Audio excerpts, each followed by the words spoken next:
Hello and welcome back to this video series where we're looking at building an e-commerce platform in 25 days using Next, Netlify, and Stripe. So we are now halfway through the course. We've actually passed halfway. So this video is more than halfway through the course. So in the first half, we looked at a whole bunch of React basics and next.js stuff. But now we know everything we need to know. So we're ready to actually build our application. So the first thing we are going to do is just quickly clean up our pages directory, just so that we don't forget to do this later. So I am going to basically remove everything in here other than our _app.js file and our index.js file. So I'm going to delete these ones, and I'm going to delete these ones. And then in our _app.js, well, we don't have an about page anymore, so I'm going to get rid of that. We can leave home there just as some sort of reference, and we're going to delete the footer. So now if I save and we look at index.js, the only problem here is, it's a function component. We need to make this an arrow function, don't we? So const homepage is equal to those brackets and then our arrow. Okay, so we're basically back with just a bare application that just says welcome to our next.js app, and then our wrapping component, our _app.js file, just has a link component to get back to home. Let's make sure that that's what it actually looks like. So I'm going to run my development server and head on over to my browser, and we just see welcome to our custom next.js app. And there's no other pages that we can go to. /about should take us to a 404. Okay, awesome. What I want to build in this video is on our landing page, I want to build out a list of all of our products that we're going to be selling. And so a good way for us to keep things organized in our Next.js apps is to create separate markdown files for each one of our products. So I'm going to create a new folder here called content. And in here, I'm going to put in our first product. And so for this one, I'm going to make it a basketball hoop.md file. So this is a markdown file. So if you're not too familiar with markdown syntax, it should be fine for what we're going through in these videos, but Markdown is really, really awesome. So I recommend that you go and read up about some basic syntax in Markdown. So this is a really good guide, the markdownguide.org basic syntax. We'll just show you if you write this in Markdown, this is what it will turn into in HTML, and this is kind of what the rendered output would look like. So you can learn what all the different bits do. Okay, so the first thing we're going to do is add 3 dashes and then some space and 3 dashes. And now anything that is inside these sets of dashes is called front matter. And so this is kind of like variables that we can declare and pass into our Markdown file, or when we're rendering our Markdown file. So we are going to need a name. So our name is going to be basketball hoop. We're then going to need a description. So this is just going to be like a short description of our basketball hoop. So a ring and backboard for fun times. Cool. And then next we are going to need a price. And so I recommend that you do your price in cents, just so that we can use whole numbers of cents and then easily turn it into dollars. If that doesn't make sense in your currency, feel free to represent this however you would like. But I'm going to represent my price as cents. And so I'm going to say that this is going to be a $260 basketball hoop, and so I'm just going to add 2 zeros on there, so it'll be 26,000 cents. So then underneath these 3 dashes, this is where we are going to write the full description for each of our products. And so for our basketball hoop, I'm just going to dump in some wonderful demo text, some lorem ipsum Latin for anyone that's interested in some light reading, just to have some text there. But later on, we'll fill this out with a better description of our basketball hoop. Now I'm just going to quickly create 3 more products. You can make these whatever you want, but I'm just going to speed through doing this.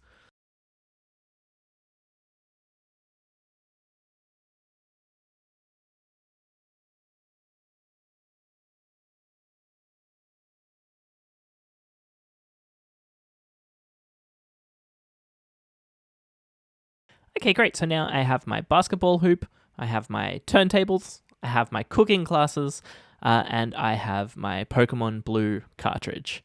So now we need a way to read over our content directory, pull out all the names of our different products so that we can display them on our landing page. So let's go over to index.js, and we are going to use our wonderful getStaticProps function. And remember, whatever we return from props here is going to get passed into our component as props up here.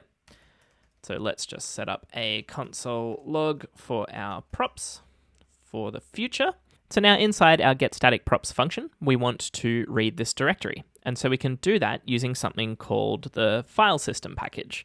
We don't actually need to install this. We can just import it directly because this exists in Node.js land, which is where our getStaticProps is going to be executed.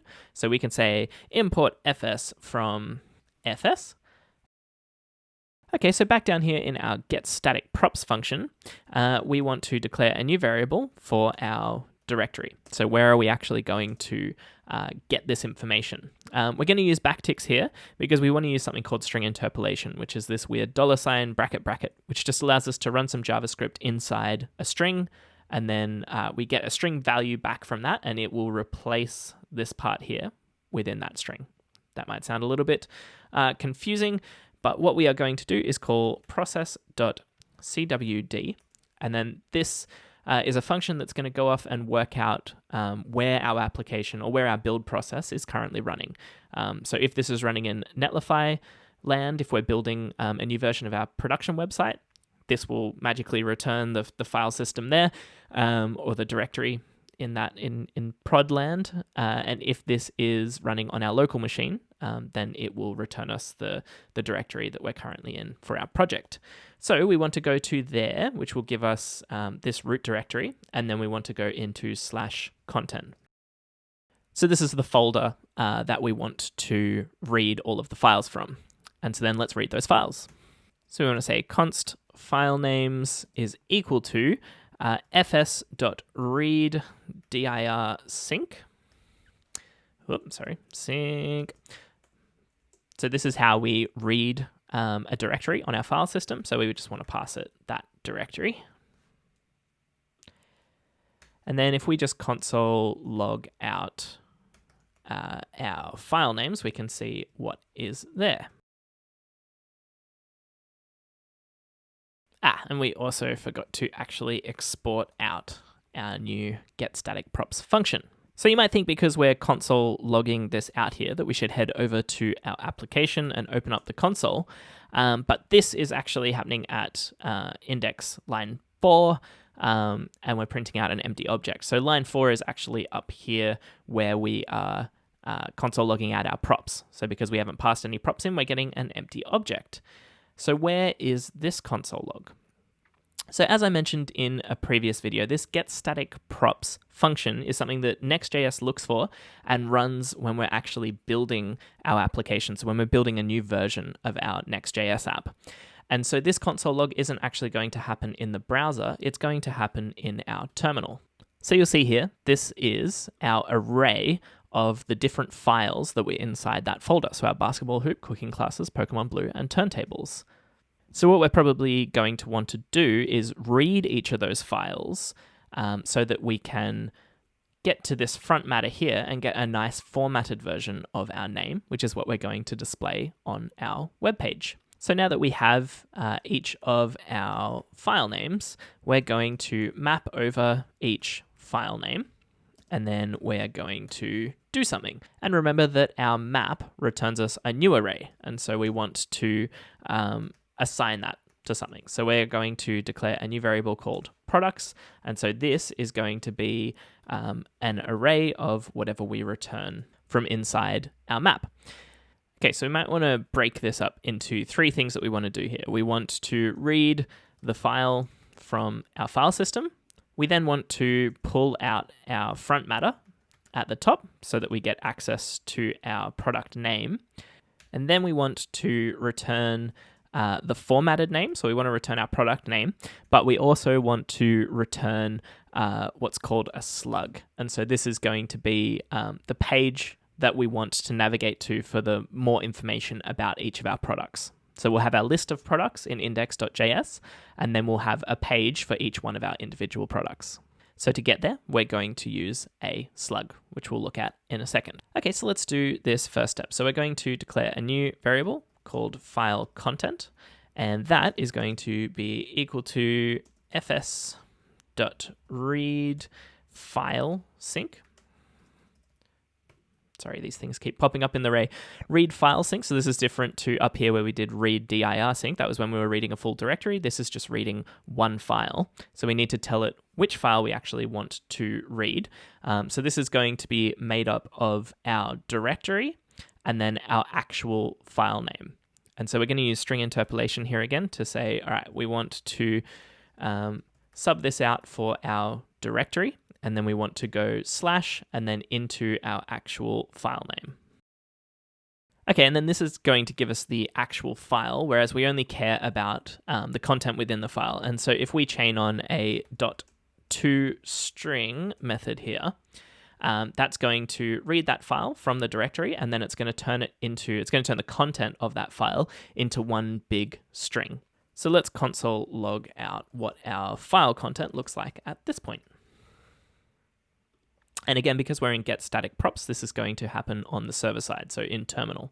Okay, and this is what we're printing out before, but if we scroll up a little bit, we will see, okay, we've got our front matter for turntables, and then we've got our lorem ipsum, and then if we scroll further up, we have our Pokemon Blue, and we have our basketball hoop and cooking classes. Awesome. So we're reading over each one of those, and then we're getting this big string of all of the content within that file. So now we have all of the file content here, but really all we care about is that front matter section up the top. So we just want to pull the name out of that.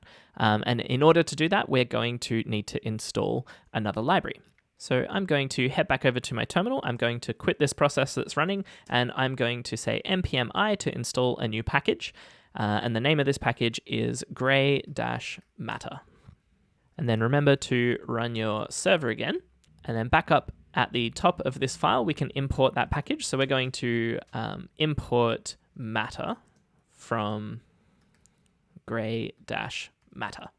So this matter package is just a function that we can pass a big string of our entire file, and it's just going to pull out that top section, so everything between those three dashes. So it's just going to pull out this top section and turn it into separate variables. So we'll have name, we'll have description, and we'll have price.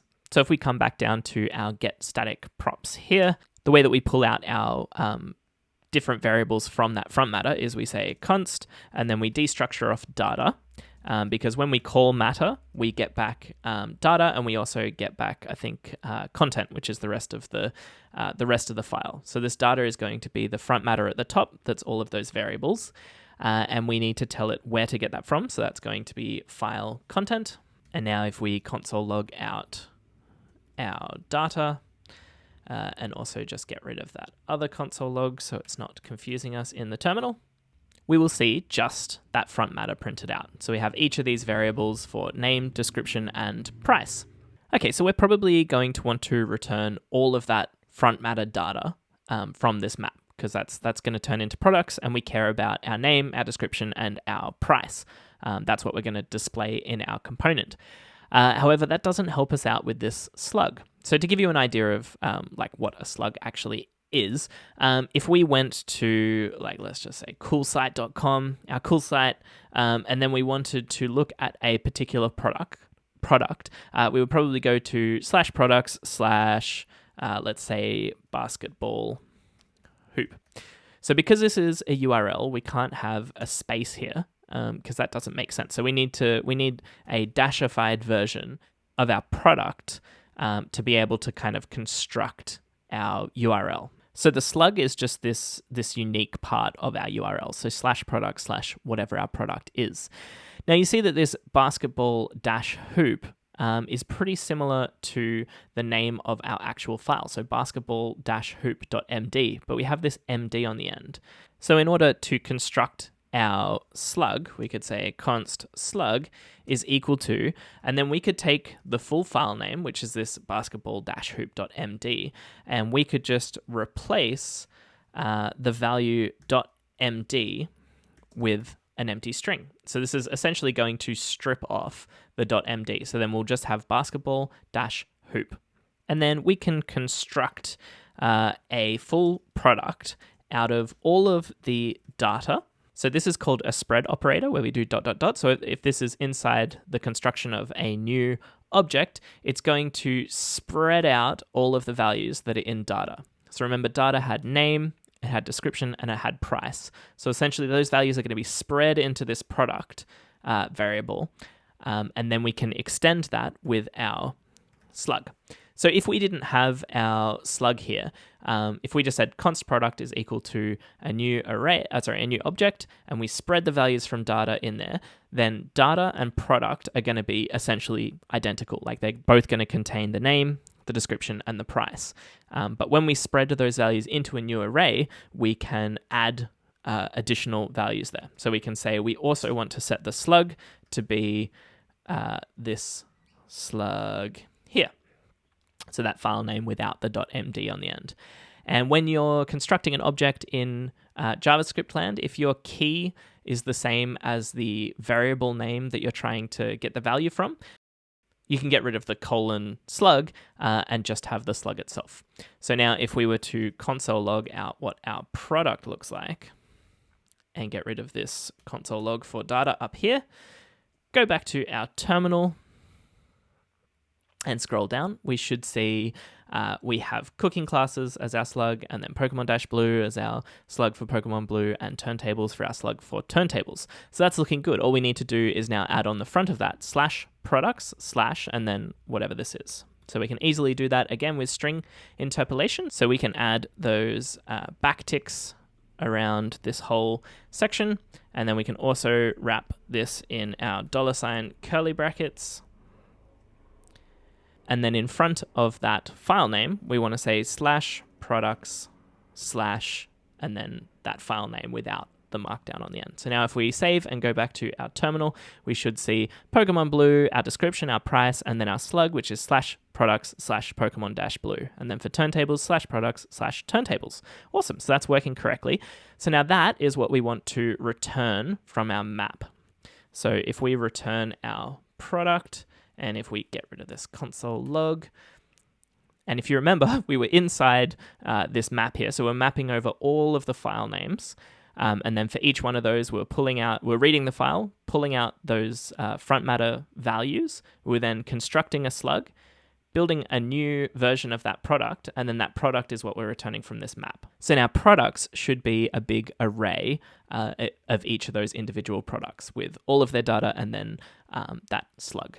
So if we were to console log out products outside of that map and then go back to our console, we should see that that is a big array of each of our nicely constructed product objects. Okay, so now that we have name, description, price, slug, that's probably what we want to feed down into our component from props. So if our props are set to that object, and again, if we have products and we were going to set that to the products variable, we can just get rid of that second :products part and just pass products as the props. So now inside our component, if we go props.products, we should get that big array. So up here in our home page, we're passing in props, and then we're console logging out props here. And remember, because this is inside our component, this is where we want to go over and look at our browser. And so our browser has this object getting passed in as props that has products on it, and then each of those products with our name, description, price, and also our slug are being passed into our component. Okay, cool. So now let's render them on the page. Okay, so let's just get rid of everything inside here and construct our new page. So we are going to return props.products.map. So that's going to map over each product. And then we can return the markup that we actually want to see for each of those individual products. So that's going to be an outer div. We're then going to have a h1 for each of our products. So we can say product.name. We're then going to have a paragraph tag, which is going to have our product.description, and a paragraph tag for our product.price. So now if we head over to our browser, we should see that we're getting our basketball hoop, we're getting our description, and we're getting our price. Now this price is in cents, so we might want to format this a little bit nicer. So we can say product.price divided by 100. So that's going to give us dollars. And then outside of our brackets, we could put a $sign, which is going to display dollars in front of that. So now if I save and go back, we should see $260, $200, $20, $5,500. So this is looking a lot more sensible. So the last thing we want to do here is I'm going to turn this each of these headings into a link that we can click and go to that page to see more details about that particular product. So remember, to do client-side transitions, we can bring in something called link from next/link. And then we can put our link component here, which again has that href on it. So we say href equals, and then that's going to go to some place. We'll worry about that in a second. We then have our a tag within that link, and that's where we're going to move our h1. So now if I save that, it should format nicely. So we've got our link, which is going somewhere. We've got our anchor tag, and then our h1 is inside that with our product name. So if we just save this, we can see what it looks like. So that looks correct. But if I hover over this, you'll see in the bottom left that we're going to localhost/da for every single one. So we need to swap out that value with the actual slug. So here we've got href set to this string. We can just get rid of that and use our curly brackets because we want to use JavaScript, and we want to access product.slug and save that. So now when we head back to our landing page, we have our basketball hoop, and you'll see down in the bottom left, that's going to /products/basketball-hoop.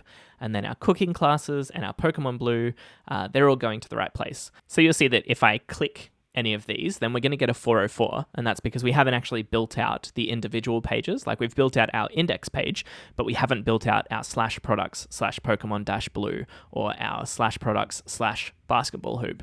So in the next video, we're going to look at how we can statically generate these additional product pages as well. Awesome, I'll see you there.